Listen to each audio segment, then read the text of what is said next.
Hello and welcome to day 15. My name is Gary, if you don't know who I am. Talking 25 days raising awareness of mental health. And today we're going to be talking about suicide. And how do you start talking about something like suicide, taking your own life? So first of all, I want to apologise if during my discussion I use the words commit. Okay? Commit suicide was used in the past because suicide was illegal. You were, prosecuted. If you'd survived, you were then prosecuted for trying to kill yourself. It is no longer an offence, but I come from an era where commit suicide was the general term. So if I do slip into that, just sort of forgive me for that, and I will try and correct it as much as possible, and we'll go from there. Secondly, I'm probably going to stray into some other bits and pieces, and particularly because once I started doing some extra research about today, and I wanted to do some extra research about today, particularly around veterans suicide, because today being the 6th of June, marking one of the longest days in the Second World War for a lot of people, some were the shortest day that were killed on the beaches. I want to sort of mark. And again, this does not denigrate anybody else's life so far, or the things that they've experienced, and particularly where you've got people working in the NHS and blue light workers, or anybody else that is exposed to traumatic events. But it has long been recognised that people exposed in the military to war have quite a lot of mental health issues. So I wanted to sort of do a little bit of research around veteran suicide. And it's interesting. So the general consensus is that there is a problem. And I want to sort of just go back a little step and just say 2018 is the first, so the last year that they did full figures in the UK of how many suicides there were. Okay, so in 2018, there were 6,507 people that took their own lives in the UK, just in the UK. Now, that is a horrendous number as far as I'm concerned. Any one person that chooses to end their own life, for me, and again, I'm going to talk about my story in a moment. Again, it's reached a point where they have no alternative. There's no other choice.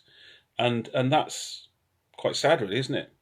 When we think about other human beings have nothing else they can do, no one else they can turn to, nothing else they can feel that they can do other than end their own life to take away whatever it is that they're suffering from.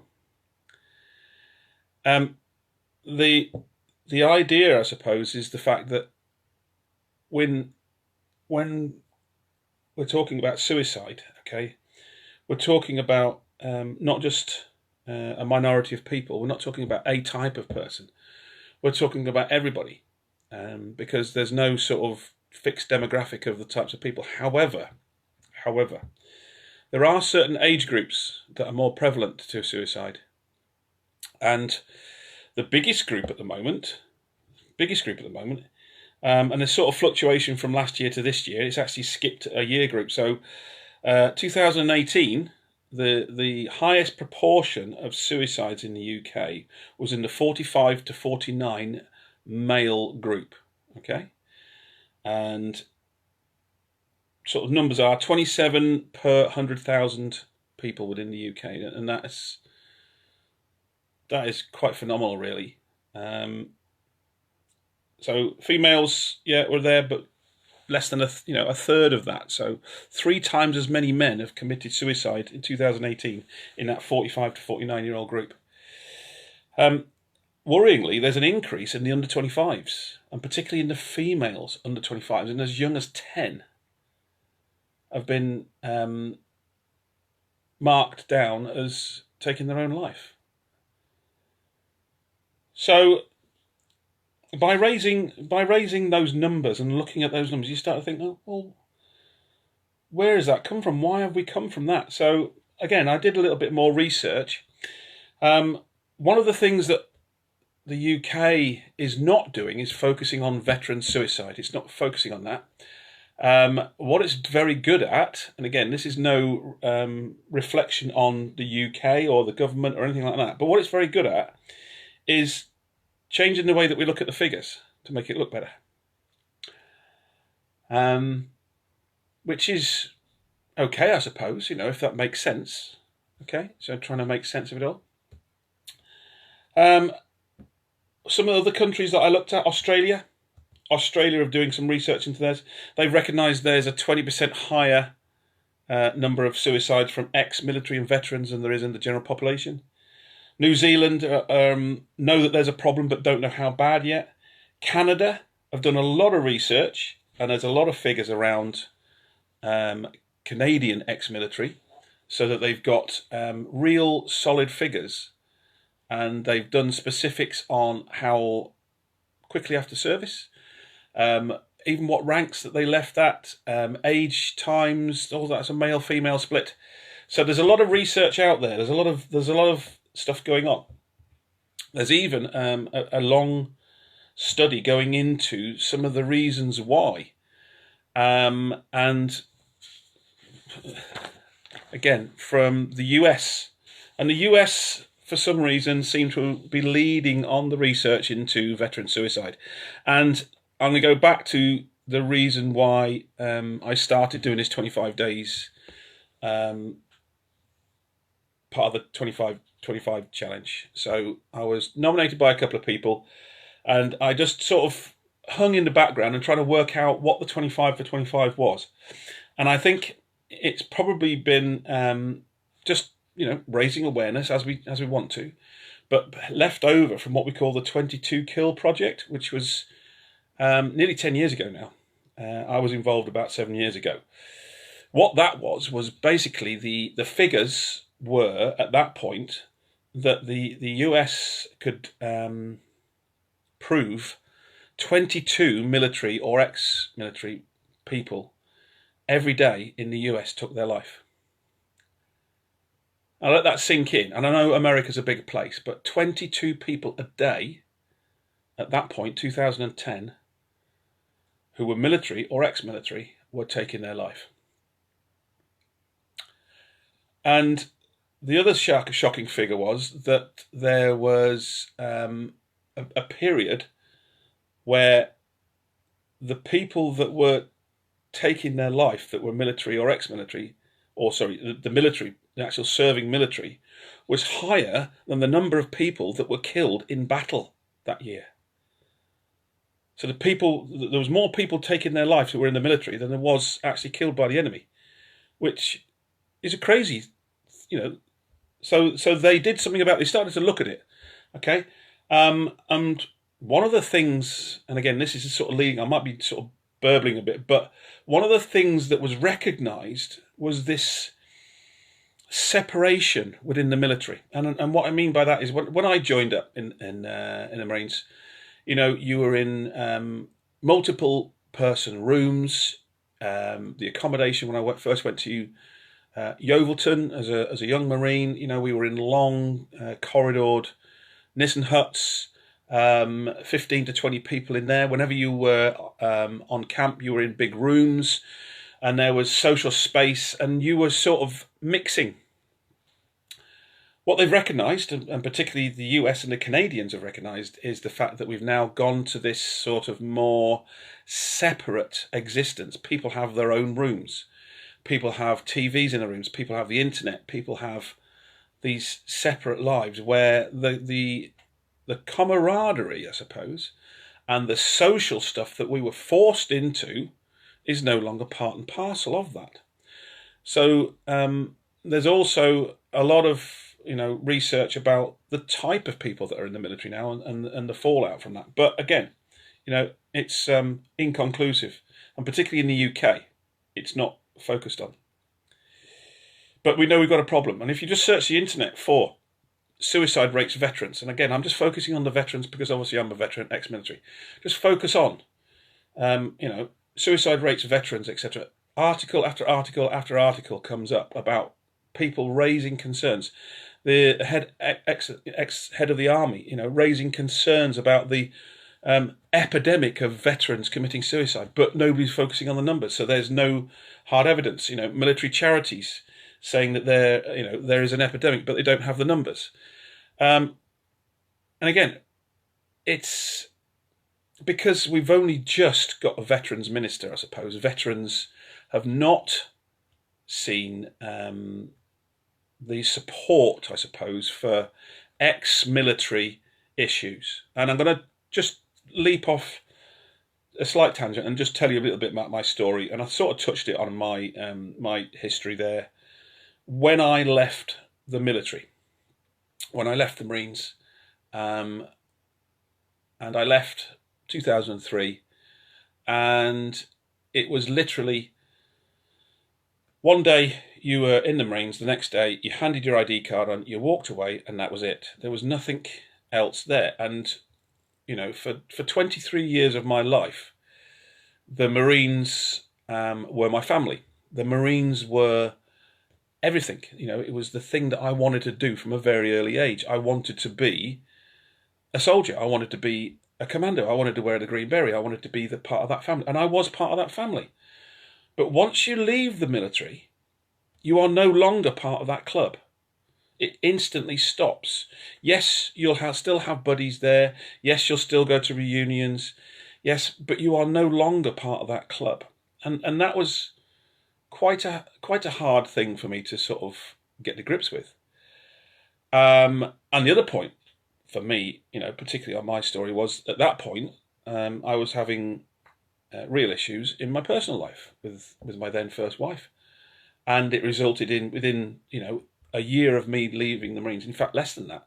Within the year, I'd become divorced and moved out of the family home and moved out. So I'd not only had I lost my place within the Marines, my feeling of purpose, feeling of who I was, I also then lost the family that you fall back to, your sort of base.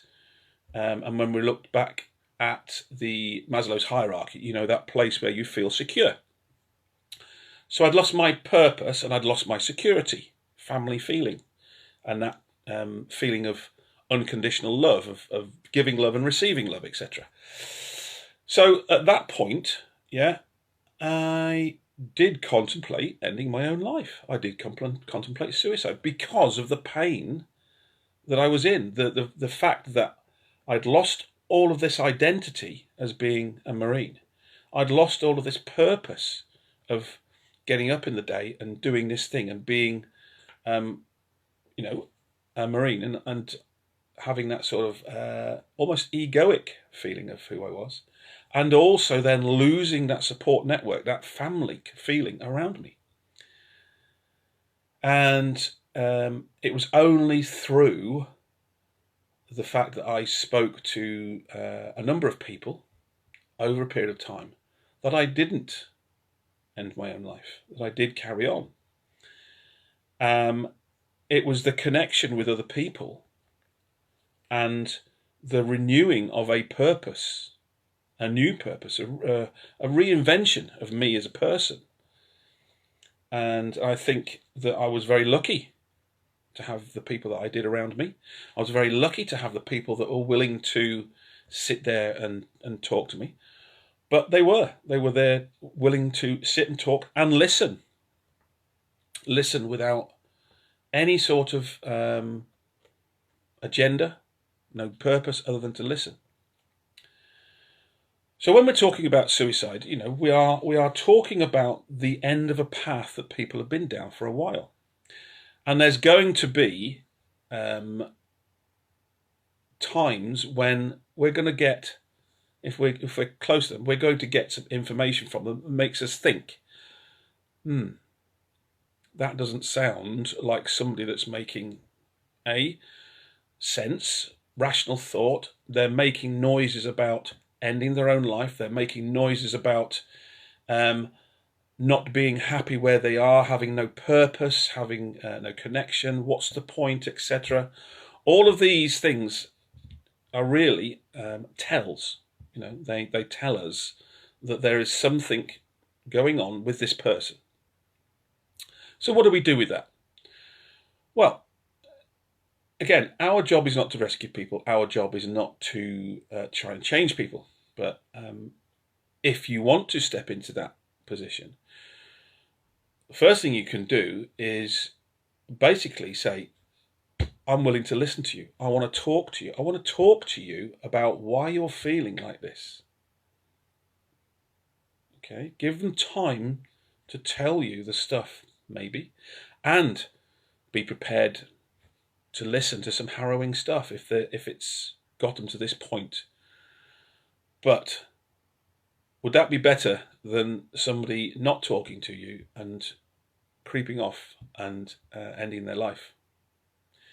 Again, I've mentioned on a couple of occasions now about reaching out and making connections to people, not just being there if people want to talk to you, because sometimes if somebody is shut down to such a point where they feel that there is nothing else left, that there is no point, that nobody cares, they're not going to make the first step. They're not going to see your offer in the past, your Facebook post, your mention in a conversation at some point in the past of, I'm always here for you, buddy, come and talk to me, as an offer for them to open up to you. Okay, it will probably take something more, a bit of action from you to make that connection. And again, they will only open up to you if they feel confident that whatever they're going to say is not going to be judged. So again, by making that connection before you need it, before they get to a point where it's no concern, no point carrying on, etc., you've made that connection.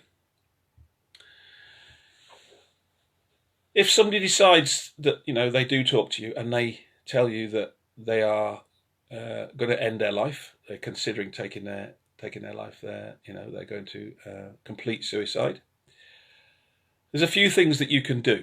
Okay, so first things not to do. So don't make fun of it, don't belittle it, don't make a joke about it, don't try and say, oh come on, you don't mean that sort of thing.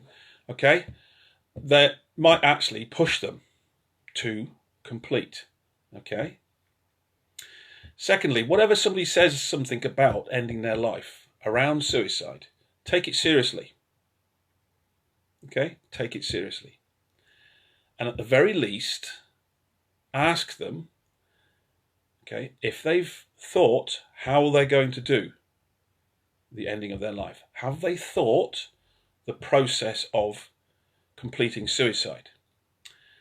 And if that seems a bit stark, if that seems a bit, oh my God, you can't do that, that is what you need to do, because what you're doing is you're bringing it into the moment. You're making them focus on what it is they're saying they want to do, and it gives you a chance to say something, but also make a risk assessment of whether that person is likely to complete. Because if people do have the facility and the knowledge and the commitment to complete suicide, then that is a life-threatening incident. And what you need to do is call 999. Raise the alarm, call for an ambulance and get that person into hospital. Because again, you're not there to rescue them. You might be able to talk to them. If they're saying, "Oh no, I've got no means. I've not thought about it that far." Well, that's a bit much. Whatever. Okay, you can then still converse with them, still talk to them. But if they definitely say, "Oh yeah, I'm going to do this, I'm going to do this, and I've thought about this, and this is the letter, and the money's sorted, and I've spoken to this person, that person," that is somebody with clear intent, and they've clearly worked out what's going to happen, how it's going to happen. So take that seriously. Make a 999 call. Stay with them until the ambulance turns up.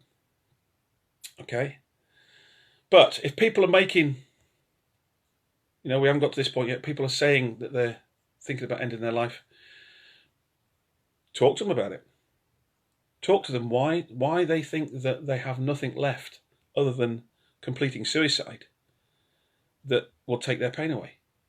And, there will be some proper harrowing painful stories out there, but there's always a way that we can look at these things. And again, if we're in a situation where we've got a lot of pain, a lot of stuff going on for us, suicide seems like a logical step for some people.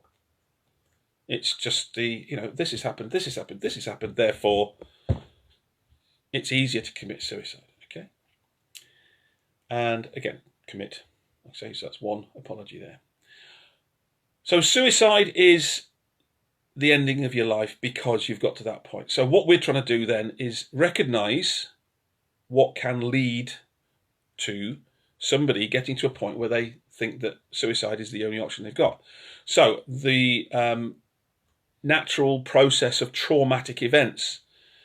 So losing your job, losing your family, divorce, losing purpose in life, so becoming redundant, change of life circumstances. So no longer are you seen as a leader in your family. Maybe you've broken up with your family, your partner, whatever. So that's all gone, moved on for you. Significant changes in your health. Okay. Significant changes in your location, maybe. So you maybe used to live in a place where you had felt a support network around you, lots of friends and family, etc. And for whatever reason, you've had to move because of a job, and you're now no longer feel supported. You have nobody around you that feels that you can connect with. So isolation. Maybe the loss of finances. Financially you are being squeezed, and maybe because of the coronavirus, lots of people were going to feel that losing their job is the end, sort of thing. So there's going to be lots of people out there suffering at the moment with painful situations. Okay, and again, let's put it in context. I can't speak for you, but the sort of national feeling, I suppose, most psychologists, psychiatrists recognise that most people within their life get to a point, at some point, where they go, do you know what? I wish I was dead. And when we hear people say that, I can't go on, I might as well not be here. Okay? And sometimes that is a flash thought that people say, and we go, oh, you don't mean that, do you? They go, oh no, whatever, I'm sorry about that. I'm just feeling a bit down at the moment. So again, people contemplate for a brief moment that ending it all is the way to go. But majority of the time, it's one of those things where we get so low and we just say that out, or we feel that actually that's a point, but we then convince ourselves, but that's actually a bad idea because we've got all of this stuff going on and all these people love us, and we've got prospects and we've got this and we've got that. So it is something that people go through. And if you have other mental health issues, it is something that is more likely to crop up. Okay. If you're depressed, you're more likely to contemplate, suicide, that sort of stuff. If you self-harm because of other issues, you're more likely to contemplate suicide. Certain health conditions are going to make you think more about, ending your life. So it's not just a mental illness. It's not just something where people are ill. It's something that lots of people that are rationally thinking about ending their life, because that's the process that they're in. It's a natural conclusion to their situation. So what we have to do, and I say have to, but as if we're here, listening to raising awareness about mental health, if we're here, then we're concerned about mental health. We're concerned about our mental health. We're concerned about the people's mental health around us. We're concerned generally to hopefully help other people. So what can we do? Well, I've said it. We can make connections with people, particularly now. In Wales, we're still in lockdown at the moment. It's starting to ease off, but we've seen in other parts of the country we may have to skip back down to a lockdown, etc. So lots of people are moving into a new unknown. Lots of people are still not back to their sort of normal lifestyles, and the new normal is going to be totally different, I believe. So there's going to be lots of people around there that are going to feel challenged, insecure, lonely, isolated, cut off from their normal lifestyle. So, all I can suggest is, if you yourself are struggling, who else is struggling? If you know that you're struggling, are there people out there that you know that would definitely be struggling because you know that they've had issues before, or they're lonelier than you, they're more isolated than you, they've had more issues than you. There's certain character types that are more prone, to having suicidal thoughts. Okay, but that doesn't mean to say that they're going to complete. But again, we shouldn't take any of this for granted. The reason why the UK does not focus on veteran suicide is because we don't talk about it. The reason why is because it's not a big issue out there for everybody to know about, because it's just dumbed down. And if you go online and look at the UK government's newest research, it says that people within the military, the suicide rate is going down. It is, yes, because they're focusing on people in the military, but nothing to do with people that have left the military. People leave the military for all sorts of reasons. People leave the military because their service is finished and there's sort of preparation for that. And there's a few people that I know that have recently left the army. And again, it's still a shock. It's still a culture change. Anytime you change jobs, it's a culture change. You change locations, you change housing. Yeah, it's a culture change. So, focusing on a certain group of people highlights the lack of awareness around mental health issues as a general subject within the UK. We've got NHS stuff there, we've got Mind, we've got all sorts of stuff out there, but actually it's getting brushed over. It's getting brushed over. So that's why I feel passionate about talking about this stuff. That's why I feel that just continuously raising awareness and having these discussions, bringing the subject out. No longer are we talking about something that we can't raise anymore. But again, I posted a poem there from the First World War. From the guy called Sassoon. He was in the First World War, died in his 50s, in the 1950s, sorry. And he wrote a poem there about suicide. But, particularly in the First World War, people were shot for cowardice if they showed signs of what we now know as PTSD, shell shock, etc. I didn't do any research on the Second World War, but I'm sure that there was similar situations where people just froze, just broke down, just couldn't cope. And again, there's a few quotes from people from the Second World War there, coming back from the front. One day they were in the army, the next day they were given a D-mob suit, a few £100 maybe, in those days was king's ransom, but of pay because they've not been spending anything, a suitcase of stuff, and then sent off. So there is a whole web of military, ex-military type stuff going on. And this is just because I'm focusing on the ex-military stuff. There's whole loads of other people there. So ex-blue light people, health workers, etc.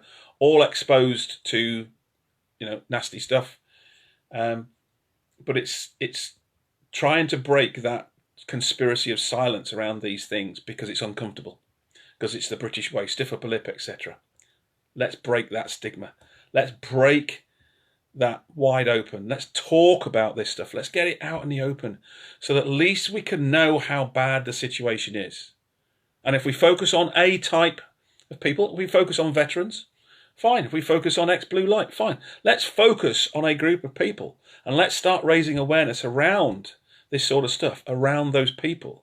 And then everybody will gain benefit from it because we can focus in on one group and say, well, if this group's like it, who else is like it? Okay. So there's a saying, a rising tide raises all ships.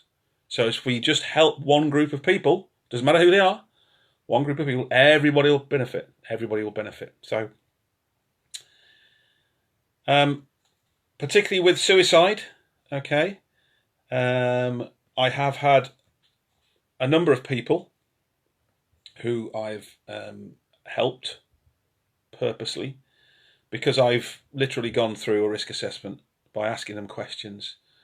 Some of them very personal to me, and some of them because I've had a connection with them. It's never easy, but okay, again, if we just turn away from people, there is this opportunity for them to feel that they're alone. And we should never feel alone. We might feel lonely for a period of time because we're isolated, but we should never feel alone. We should not feel alone in this world. There's God knows how many billions of people. Okay? So I'm going to finish it there. But again, let's not finish this. Let's not this be the end of what we say about suicide, of what discussions we have about suicide. Let's talk about it. Let's keep talking about it to try and prevent those people ending their lives.